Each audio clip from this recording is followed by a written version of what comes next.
Greek mythology is full of bad relationships. Gods and heroes alike have a bad habit of entering unhappy arrangements, enduring all kinds of abuse and misfortune, and/or ending things with some crime or another.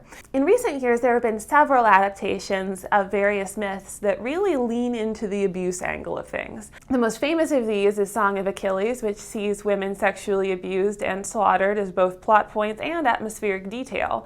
Stone Blind goes even further by telling the story from female perspectives. What I'm getting at is that it's super rare that a couple in these stories is some match made in heaven, but that's exactly where we find Penelope and Odysseus.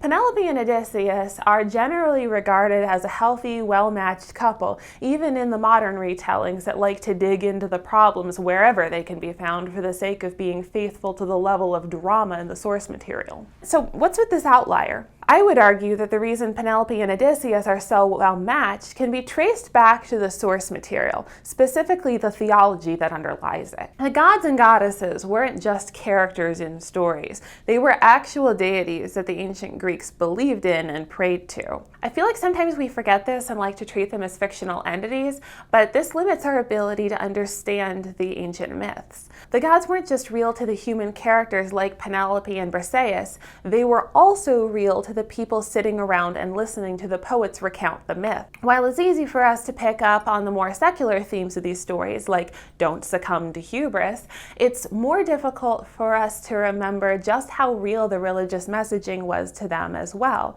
And it's in the religious messaging that we find the answer to why Penelope and Odysseus work as a couple.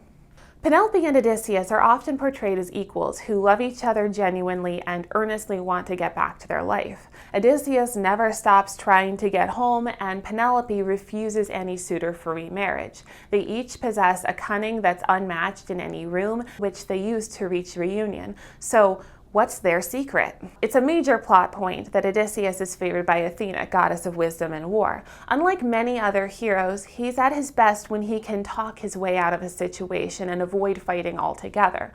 But he's also an exceptionally strong archer. We see why Athena likes this guy. But while these are Athena's most famous attributes, she's also a fabulous weaver. And we might remember that Penelope kept the suitors at bay by insisting that she needed to finish her weaving before she could consider marrying again, and ensured that her weaving could last for years by undoing her work at night. Who else works at night?